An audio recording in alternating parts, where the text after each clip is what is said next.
በስመ አብ ወወልድ ወመንፈስ ቅዱስ አሐዱ አምላክ አሜን።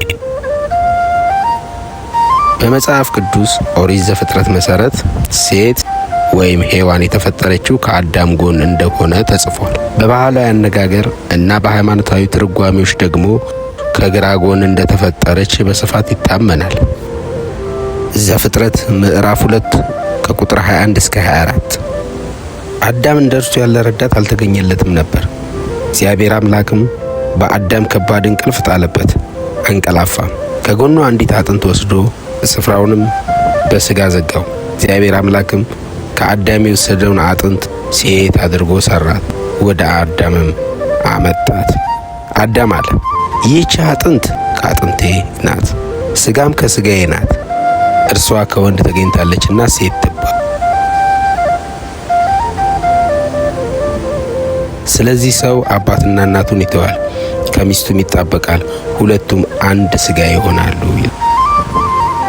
ሴት ከግራ ጎን እንደተፈጠረች የሚሰጡት ዋና ዋና ምክንያቶችና ትርጓሜዎች የሚከተሉት ናቸው። 1. ለምን ከጎን ተፈጠረች የሚለውን እስኪ በቅድሚያ እንይ። ታላላቅ የሃይማኖት ሊቃውንት ለምሳሌ እንደ ቅዱስ ዮሐንስ አፈወርቅ ሴት ከራስ ወይም ከእግር ሳይሆን ከጎን መፈጠሯን ሲተረጉሙ እንዲህ ይላሉ። ከራስ አልተፈጠረችም፣ በአዳም ላይ እንዳትሰለጥንበት ወይም የበላይ እንድትሆን ስላልተፈለገ።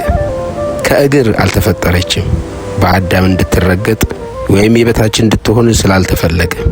ከጎን ተፈጠረች እንጂ የአዳም እኩል የልብ ቅርብ ረዳትና በክንዱ ጥላ ስር እንድትጠበቅ ስለታሰበ ነው።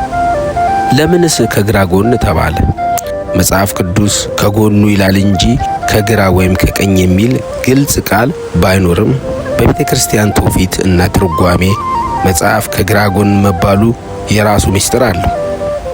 የልብ መገኛ የሰው ልጅ ልብ ያለው ከግራ በኩል ነው። ሴት ከግራ ጎን ተፈጠረች ሲባል የልብ ረዳት መሆኗ ነው። ሴት ከግራ ጎን ተፈጠረች ሲባል የልብ ረዳት መሆኗን እና የፍቅር መገኛ መሆኗን ለማሳየት ነው።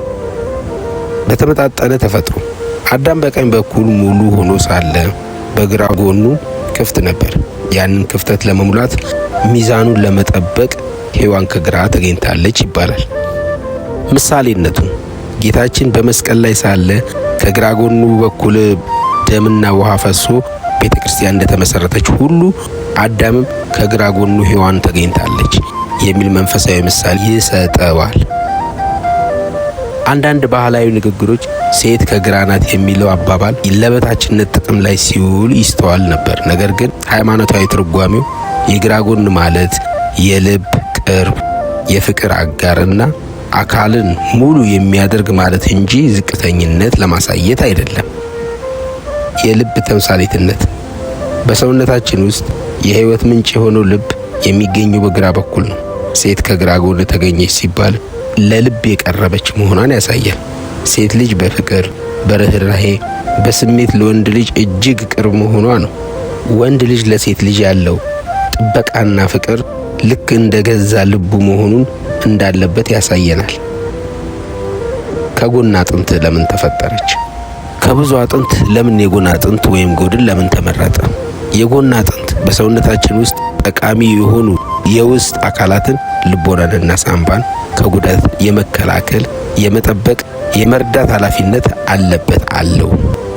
ሴት ከጎን አጥንት መፈጠሯ ለቤተሰቧ፣ ለትዳሯ እንደ መከታ ጋሻ ነች። በወንድ ልጅ ሕይወት ውስጥ የውስጥ ሰላምን፣ ሕይወትን የምትጠብቅ ረዳት ነች። የአዳም እንቅልፍና የክርስቶስ ሞት ምስጢራዊ ትርጓሜ የቤተ ክርስቲያን አባቶች ይህንን ክስተት የክርስቶስን የቤተ ክርስቲያን ምሳሌ አድርገው ይተረጉሙታል። አዳም የክርስቶስ ምሳሌ፣ አዳም በመስቀል ላይ አንቀላፍቶ ሞቶ ጎኑን ለተወጋው ለዳግማዊ አዳም ለክርስቶስ ምሳሌ ነው። ከአዳም ጎን ሔዋን እንደተገኘች ከክርስቶስም ጎን በፈሰሰው ደሙና ውሃው ጥምቀትና ቁርባን አማካኝነት አዲስ ኪዳን እናት የሆነችውን ቤተ ክርስቲያን ተገኝታለች። ከባድ እንቅልፍ አዳም ሳይሰማው ሔዋንን እንደተገኘች ጌታም በሞቱ ሞትን አጥፍቶ ሕይወትን እንደሰጠን ያሳያል። በቤተ ክርስቲያን ትርጓሜ አዳም የክርስቶስ ሔዋን ደግሞ የቤተ ክርስቲያን ወይም የሰው ልጅ ተፈጥሮ ጥላ ተደርገው ይታያሉ። ይህም ታላቅ ምስጢር በኤፌሶን 5 ቁጥር 32 ተብሎ ይጠራል። እግዚአብሔር አዳምን ያስተኛው የጎኑን አጥንት ሲወጣ ሕመም እንዳይሰማው ነው።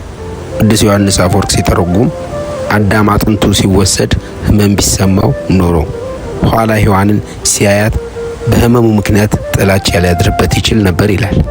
ነገር ግን ያለ ሕመም በመፈጠሯ ገና ሲያያት በፍቅር አጥንት ከአጥንቴ ናት ብሎ ተቀበላት። ይህም በትዳር ውስጥ ፍቅር እንጂ መራርነት መኖር እንደሌለበት ያስተምረናል። የአጥንትና የሥጋ ተምሳሌትነት አጥንት ጽናትና ጥንካሬን ያመለክታል። ሥጋ ርኅራሄና ልስላሴን ያመለክታል። ሴት ከአጥንትና ከሥጋ መፈጠሯ በውስጧ የጽናትና የርኅራሄ ድብልቅ መኖሩን ያሳያል። ሴት ልጅ ጽኑ ነች። ሴት ልጅ ርኅሩህ ነች። አዳም ሥጋ ከሥጋዬ ማለቱ ሚስት ለባል ባዕድ ሳይሆን የገዛ አካሉ መሆኗን ለማረጋገጥ ነው። ሁለቱም አንድ ሥጋ ይሆናሉ ይላል። ሁለቱም አንድ ሥጋ ይሆናሉ የተባለው ሚስጥር ይህ ቃል በሥጋዊ ግንኙነት ብቻ የተወሰነ አይደለም። በኦርቶዶክስ ትርጓሜ አንድ ሥጋ ማለት በፈቃድ አንድ አይነት የሕይወት ዓላማ መኖር፣ በሃይማኖት በአንድ እምነት መጽናት፣ በመስዋዕትነት አንዱ ለሌላው ራስን አሳልፎ መስጠት።